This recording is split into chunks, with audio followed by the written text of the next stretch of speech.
The Battle of Amelia Springs, Virginia was an engagement between the Union Army and Confederate Army of Northern Virginia that occurred on April 5, 1865 during the Appomattox Campaign of the American Civil War. It was followed by a second rearguard action near the same location on the night of April 5, 1865 and morning of April 6, 1865 during the Union Army pursuit of the Confederate forces which were fleeing westward after the fall of Petersburg and Richmond, Virginia at the Third Battle of Petersburg on April 2, 1865. The actions took place just prior to the Battle of Sailor's Creek on April 6, 1865. That battle would be the last major engagement between the Union Army under the overall direction of Union General-in-Chief, Lt. Gen. Ulysses S. Grant, and General Robert E. Lee's Army of Northern Virginia before that Confederate Army's surrender at Appomattox Courthouse, Virginia on April 9, 1865.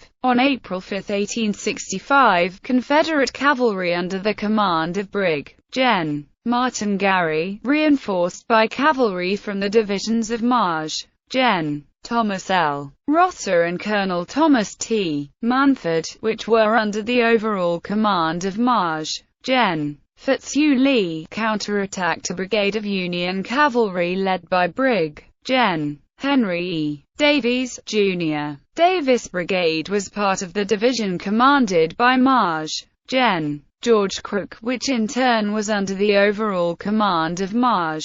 Gen. Philip Sheridan. Davis' force was returning from a scout during which they burned Confederate wagons in the vicinity of Paineville, Virginia, about 7 miles north of Jetersville, Virginia. The wagons were carrying supplies and equipment for the Army of Northern Virginia. The running fight after the Paineville action started 3 miles north of Amelia Springs and continued through Amelia Springs almost to Jetersville, Virginia on the South Side Railroad. Jetersville, which was 6 miles southwest of Amelia Courthouse, Virginia, where Lee's forces were concentrating, had been held by Sheridan's forces since the day before. The battle was inconclusive in that the Confederate forces had to return to Amelia Springs when Davis' troops were able to join with other Union forces as they approached Jetersville. During the night of April 5, 1865, Union Army divisions under the command of Brig. Gen. Nelson A. Miles and Maj.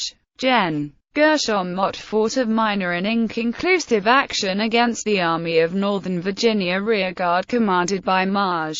Gen. John B. Gordon near Amelia Springs. Although casualties for both sides in both engagements have been stated to be light and about even at less than 250 combined, the Union commanders reported suffering 158 casualties. The Confederates presumably suffered fewer than 100. In addition, Davis' men took over 300 Confederate prisoners in the Paineville action immediately preceding the counterattack which precipitated the running battle through and beyond Amelia Springs almost to Jetersville. Background: siege and breakthrough at Petersburg. During the 292-day Richmond-Petersburg campaign, Union General-in-Chief Ulysses S. Grant had to conduct a campaign of trench warfare and attrition in which the Union forces tried to wear down the less numerous Confederate Army of Northern Virginia, destroy or cut off sources of supply and supply lines to Petersburg and Richmond, and extend the defensive lines which the outnumbered and declining Confederate force had to defend to the breaking point. After the Battle of Hatcher's Run on February 5–7, 1865 extended the Army's lines another 4 miles. Lee had few reserves after manning the lengthened Confederate defenses. Lee knew he must soon move part or all of his army from the Richmond and Petersburg lines, obtain food and supplies at Danville, Virginia, or possibly Lynchburg, Virginia, and join General Joseph E. Johnston's force opposing Major General William T. Sherman's army in North Carolina. Lee thought that if the Confederates could quickly defeat Sherman, they might turn back to oppose Grant before he could combine his forces with Sherman's. After an offensive begun on the night of March 28–March 29, 1865 that included the Battle of Lewis's Farm, Battle of White Oak Road and the Battle of Dinwiddie Courthouse, Lieutenant General Ulysses S. Grant's Union Army broke the Confederate States Army defenses of Petersburg, Virginia at the Battle of Five Forks on April 1 and the Third Battle of Petersburg on April 2. A Union division under the command of Brigadier General Nelson A. Miles also broke up the last defense of the South Side Railroad on the afternoon of April 2, cutting off that railroad as a supply line or route of retreat for the Confederates. General Robert E. Lee's Army of Northern Virginia evacuated Petersburg, Virginia and the Confederate capital of Richmond, Virginia on the night of April 2–3 and began a retreat in hopes of reaching Danville, Virginia and then linking up with General Joseph E. Johnston's army attempting to slow the advance. The Union Army Group commanded by Major General William T. Sherman in North Carolina, Confederate Army flight. Much of the Army of Northern Virginia as well as Confederate President Jefferson Davis and his cabinet were able to escape from Petersburg and Richmond just in advance of the Union troops entering those cities on April 3 because Confederate rearguard forces, especially at Forts Gregg and Whitworth, Fort Mahone and Sutherland Station, fought desperate delaying actions on April 2 to give most of the Confederates a head start on Union Army pursuers. General Lee planned to reunite the four columns of his army that left Petersburg and Richmond and to resupply at Amelia Courthouse, Virginia, 39 miles southwest of Richmond. Lee's men left their positions in Petersburg and Richmond with only one day's rations. Lee expected to find a supply train of rations that he had ordered brought to Amelia Courthouse to meet the army at that location. Pursuit and skirmishes. While most of Lee's army had an effective one-day head start on the flight, the advance cavalry and infantry corps of the Union Army under the command of Maj.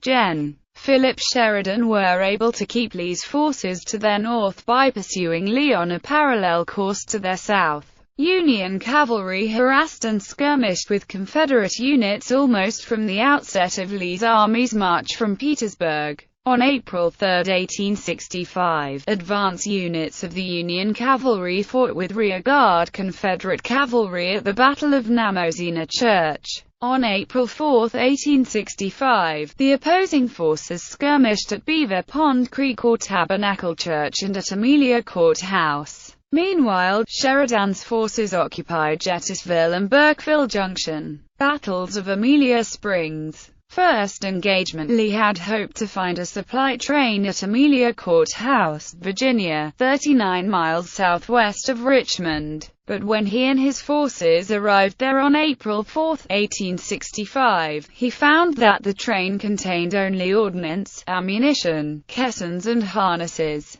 Lee sent out foraging parties, losing precious time in the process. Some historians have written that the primary cause of the delay at Amelia Courthouse was a delay in bringing up a pontoon bridge needed to cross rain-swollen rivers. In any event, this delay allowed even more Union troops to catch up to and to get ahead of his hungry, exhausted and declining force. Few supplies could be found in the depleted area near Amelia Courthouse. Lee had to order his hungry men to resume their march in the hope that they could find rations at Farmville, Virginia. By April 4, Sheridan's Union forces had taken advanced positions at Burkeville Junction and at Jettisville, which blocked Lee's access to the Richmond and Danville Railroad and to the direct route southwestward. On April 5, 1865, Sheridan ordered Crook to send cavalry patrols north of Jettisville to reconnoiter his left flank. At Crook's order, Union Brig. Gen. Henry E. Davies, Jr., took his brigade through Amelia Springs, Virginia and then swung north to the Paineville, Virginia area of Amelia County. About 4 miles out of Jettisville, Davies attacked a Confederate Army wagon train. His men destroyed the wagons, captured equipment and animals and took more than 300 and perhaps as many as 1,000 prisoners. According to some sources, some of these men were armed blacks in Confederate uniforms. The only known instance in Virginia of combat involving organized black Confederate soldiers. In his brief account of this action in his biography of General Sheridan, General Davies made no mention of black troops. One of the items burned in the wagons was the war diary for the Army of Northern Virginia. Upon hearing about Davis' actions, General Lee dispatched 2 divisions of Maj. Gen. Fitzhugh Lee's cavalry, which joined with Brig. Gen. Martin Gary's cavalry brigade at Painville, to pursue Davies. Together they engaged Davis' rear guard in a running combat for 3 miles to Amelia Springs. The Confederates attacked Davis' forces in a mounted combat with drawn sabers, forcing his men to retreat. The Confederates chased Davis' force almost to Jetersville, but when Davis' men linked up with other Union Army cavalry of Maj.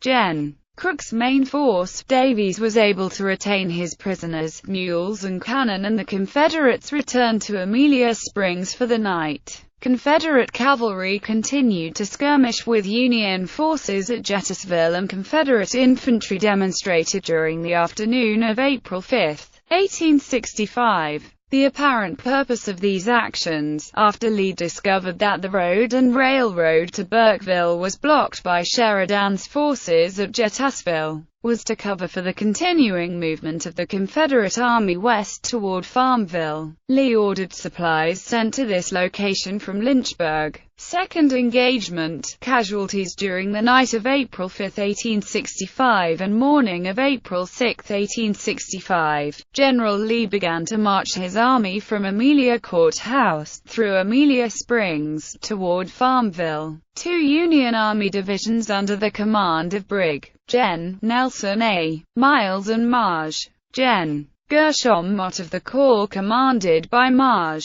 Gen. Andrew A. Humphreys observed the movement on the night of April 5 and pursued the Confederates. The Confederate rear guard under the command of Maj.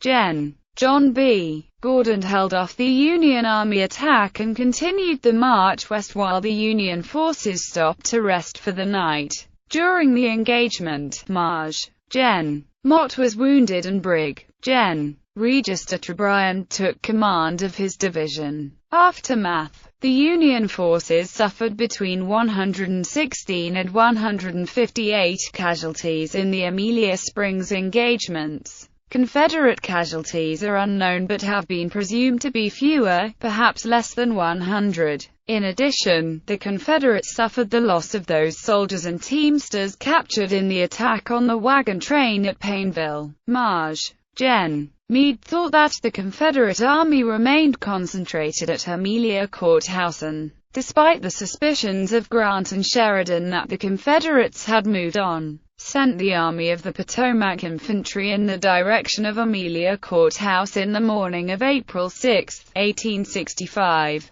The Union forces soon discovered that Lee had started moving west and changed their direction of march to continue their pursuit. In the afternoon of April 6, 1865, approximately 1/5 the remaining soldiers of the Army of Northern Virginia, about 1/6 of the number who had left Richmond and Petersburg, were cut off from the main body of Confederate troops at the Battle of Sailor's Creek, and most were captured. After about 5 more small engagements over the next 3 days, with the Army of Northern Virginia melting away, and Union forces surrounding them, General Lee surrendered the Army of Northern Virginia to General Grant on April 9, 1865 at Appomattox Courthouse, Virginia, about 90 miles west of Richmond. Battlefield today. The former resort of Amelia Springs has disappeared. The battlefield property is heavily wooded, difficult to interpret, privately owned and apparently in little danger of development.